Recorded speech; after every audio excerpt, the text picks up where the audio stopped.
Ready? Yep. I'll call the Dixon County Commission to order the September 8th, 2016 meeting. Please stand for the flag salute.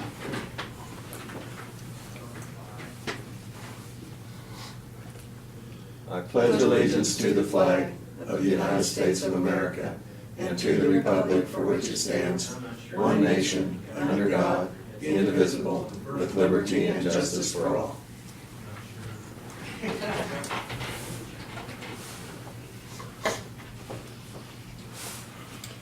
Okay, we have no additions to our agenda today, so I move that we approve the agenda as printed. Second. Been moved and seconded. All in favor say aye. Aye. Opposed? Motion carried. Consent agenda are the minutes of the September 1st work session and regular meeting. Payroll of $251,185.78. Fund expenditures of $369,154.20. Wire payments for utilities of $11,945.78. Abatements $48.60, and we also had wire payments for capers of $37,573.49. I'd move that we approve the consent agenda. Second. Been moved and second. Any discussion? I will mention maybe the fund expenditures we had. Some of that payment was for the road work that we had done this summer. The mastic seal, I think, was The second half. the second half of that payment was in there. Which was a rather large payment. Yeah. Any other discussion? If not, all in favor say aye. Aye. Opposed, motion carried. Commissioners' comments and committee reports. Lynn, you start. Oh, about the only thing, I'll just mention this Labor Day, and I know you'll probably want to add to that. It was just a nice weekend, and they had some nice events throughout the county, and I've just heard good reports on that. This Sunday, they're having a 9/11 ceremony over at Fort Riley, and I plan to attend that. That's all I have. Okay. Craig? Pass. Okay. We did have our department head meeting this morning, and I guess we had some discussion on, I guess, as it stands right now, FEMA, we're not going to get help from FEMA on the tornado tree damage. Apparently they have declined that, so we're going to try to work through that the best we can, working with townships and try to clean up the best we can, I guess, as time permits on that. Also, Jill from the Extension Office did give us these brochures that they are going to be working with people for the senior health insurance counseling, your Part D medications. They can work with you and so that you can get signed up for your best plan, and you can call the extension to get an appointment. It's 263-2001. And like I say, I think the Labor Day celebrations went over well. A lot of people seem to participate, and a lot of good things for promoting the different events that were planned for the Labor Day celebrations. So I think, Brad, you could, the petitions, proclamation, and other public comment, we have none today, so Brad, you can go ahead and start. Okay. Well, as Martin reported in the meeting, the paint striping was completed last week. As you recall, our contractor had broken down and had to go back to Nebraska and get his equipment repaired, so we had a couple lines that didn't get completed initially, but it's all done now, and our summer paving projects are all completed, so, as indicated by the billings in the accounts payable. We, as far as reports, you've got in your packet year-to-date budget reports and the staffing reports, both budget reports look fine, everything's, nothing out of the ordinary. Sales tax is remaining very constant. The sales tax collections for the month of June, which is the most recent, was $51 higher than the month of May. So when I say constant, I mean really constant. And special sales tax, of course, is about the same, with $9 difference, being $9 higher than it was the previous month. So I guess staying the same is better than going down or declining. So, and hopefully we'll retain that way. Question on the ending balances here, Brad. Yes. I mean, I should have paid attention before. You know, like the motor vehicle, that's $17,058 to the back. I mean, why is that in a red? Well, it's because what we budget and what we take in, Okay. motor vehicles is a moving target. Okay. Because that's you know, you take You a never step in the can, dark yeah. with what you budget. Right. So. Okay, and then special highway revenue the same way? Well, yeah, we just plug a number into that, Janelle does, for budgeting purposes. And then, of course, with the excavator and some other stuff and all the Well, this is highway special revenue. This is not the oh, capital improvements. okay, you're talking about the Yeah, highway. yeah, special revenue. Two from the bottom. If the state comes back in gas tax and stuff, would that be? You know, I'm not sure what that line item is. I'd have to ask Janelle. You know, I was having a Because it's conversation. not very much, in the Yeah. scheme of things. Right. Well, I was having a conversation with Janelle this morning before I went over to tell her I probably wouldn't be going to the EDC meeting. You know, we ought to really come up with some kind of handbook, you know, for beginning commissioners to go through this stuff, and then have to, you know, be 3 years down the road here and I'm asking these questions. You think it would help? Well, I don't know. I'd probably forget it. Well, and Some I know type that, of, well, KAC has one, but it's for the whole county, I mean, for the whole state, so it doesn't It really, doesn't apply to everybody. Yeah, It it's- does a little bit different. yeah. So I'll find out on that, because Well. we were $69,000 in the hole starting this year. Right. On that one, so. Mhm. And I'm not sure what she includes in that account, so. But we have taken in on that one $139,000 in revenue so far. Yeah. So. Let's see, yeah. Well, and it's like I said, you know, I don't know where the revenue comes from even. Yeah, I'm not sure whether that one, I'll have to ask her where that one comes from, the taxes on motor vehicles, or whether it comes from, I don't think that's motor fuel tax, because that would be a lot bigger number. Yeah. So, but I will find out for you. So, any other questions on that, that I probably can't answer? Well, and that's, you know, I don't like to ask questions unless I know the answer, so I really feel bad. Well, I know who to ask. Yeah, okay.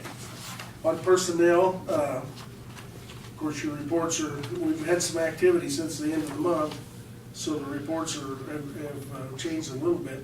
Of course, this is for last month, but we had a couple losses, people that left. We had hired our new custodian before the first of the month. He's working out very well. Since then, we've got a couple hires with the deputy director of the health department that we filled, and a couple others. So things are looking up. We still got about 4 openings that we're searching for, so, in various departments. So it's, for some reason, we've had a shift in people that have been leaving for whatever reason and trying to fill those positions, so.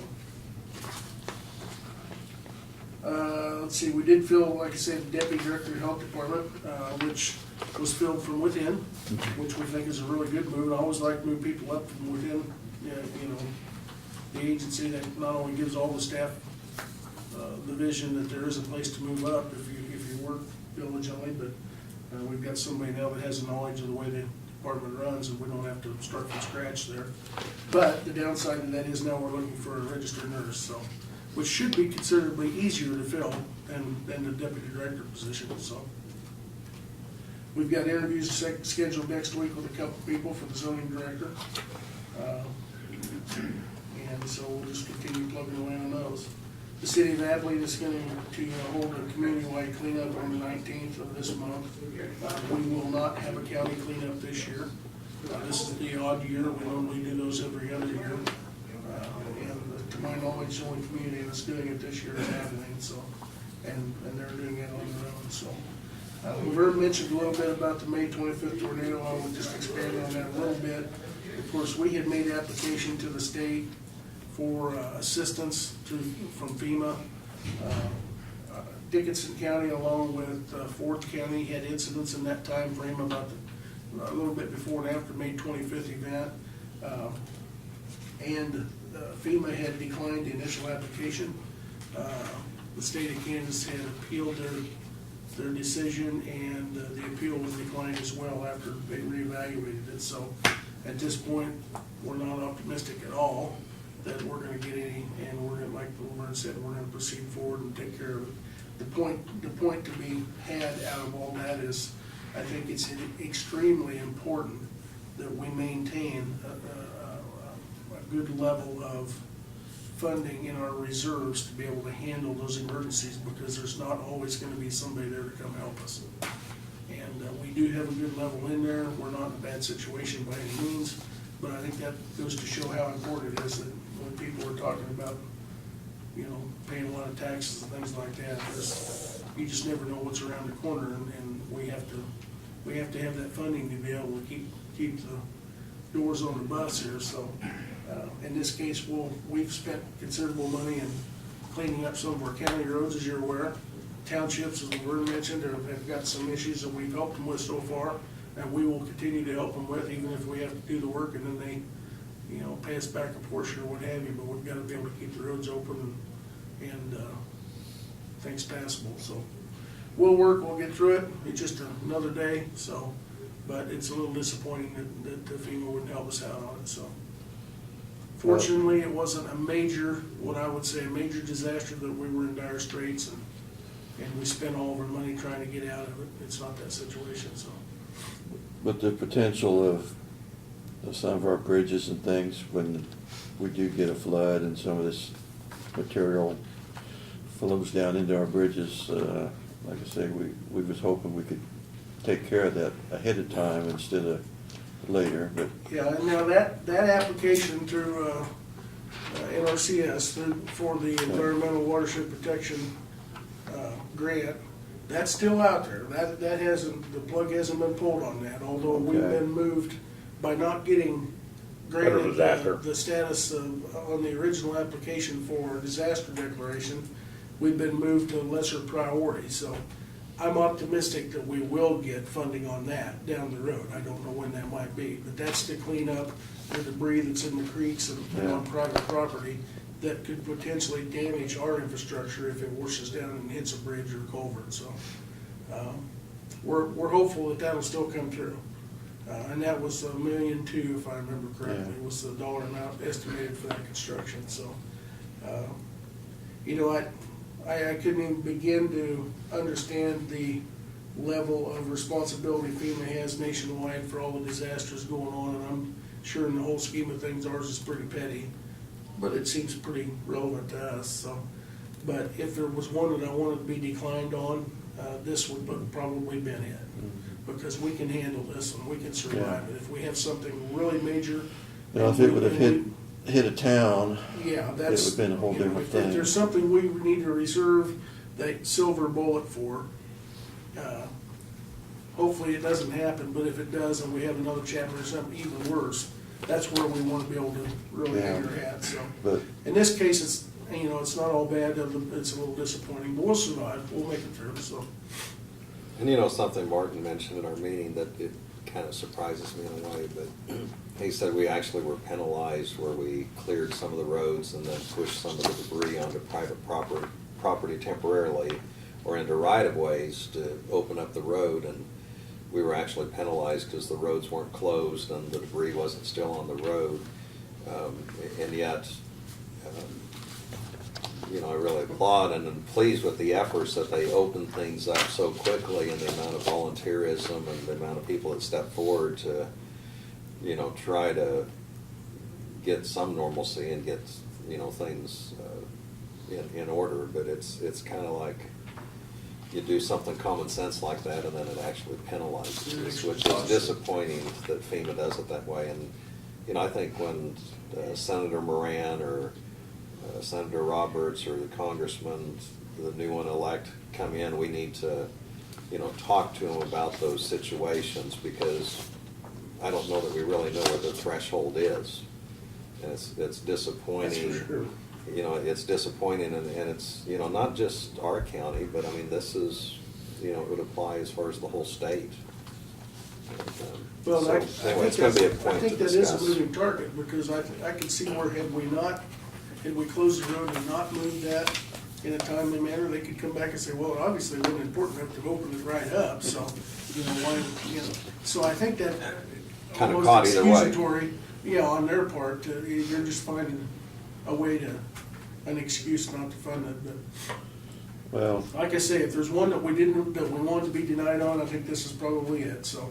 but I guess my point is, we met the threshold, we thought we qualified, so that if they're moving that threshold, I mean, it should let people know that the threshold's higher than what it is, because, It's very subjective from their part, and. yes, it Yeah. doesn't seem like it's clear whether you get accepted or not. Right. I would agree. That's all I've got this one. Okay. Doug, did you have anything? Oh, we're moving forward towards the October date, not for the tax sale, but for the time that it would be presented to the court to reduce these past due real estate taxes to judgment for the purpose of then moving towards a sale.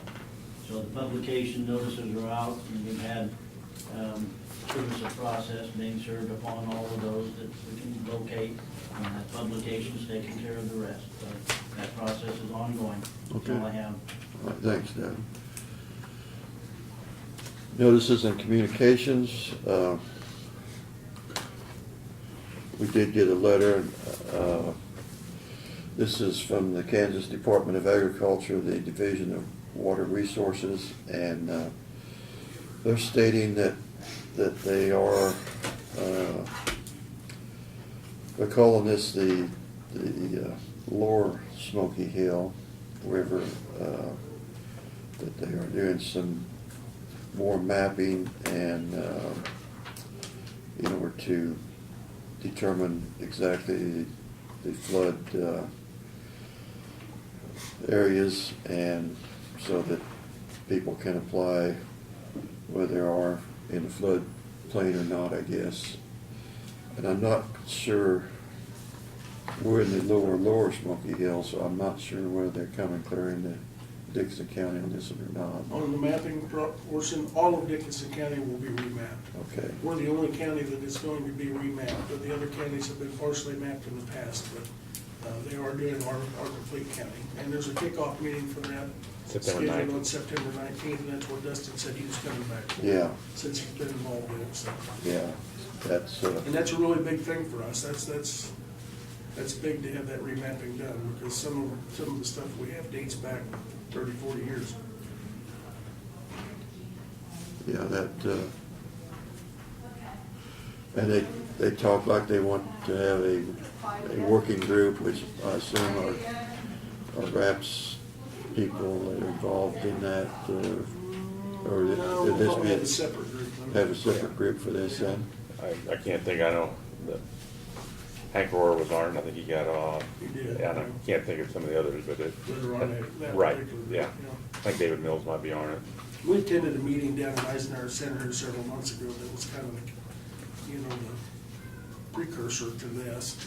And we'll have people that particular day from all around central Kansas. I think we had some people from clear down Lyon County and Lincoln County, and they're all interested in that project, so.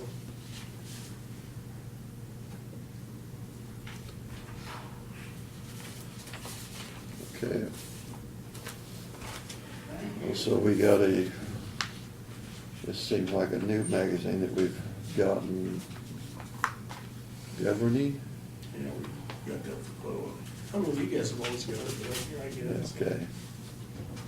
25 years after the first reinventing government, states are still tinkering with how to get it right. I just read the quote from the magazine. That's not your quote? That's not my quote. Don't put Laverne Myers. That's the quote from that magazine. Sounded pretty good. Sounded pretty good. Okay. LBJ used to do that. He'd tell his advisors, why don't you take something from some deep thinker and then just say, I said it. And that was, And this is from Janelle to the board. It just shows the commission expenses so far and the percentages that we've spent. Did everybody get Eisenhower Foundation is having, did you get this or? I did. I got that at the house to save the date and then also Okay. reservation now. Yeah, you have to have your reservation in if you, I probably won't be attending. It's a $125 meal. I'll be attending if Lynn, the Royals go again and Lynn. Like that Lynn happened picks up my last year. tab. And I went to the Royals game. Yeah. Yes, yeah. Cost you on both ends. It's- And I'd already prepaid it. It's Saturday, October the 15th,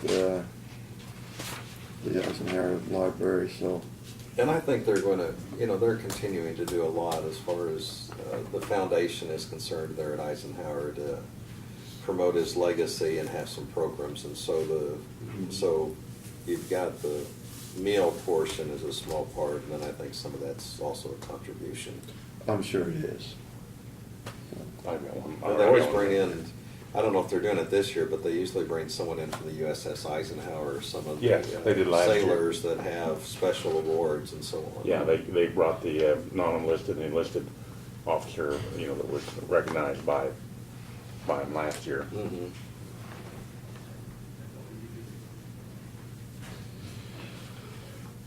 And also our county news, the National Association from Counties newsletter, and this is on the front page, a flood of concern, and it shows the flooding in Louisiana, and that seems like where a lot of FEMA money ends up for those type of disasters, so.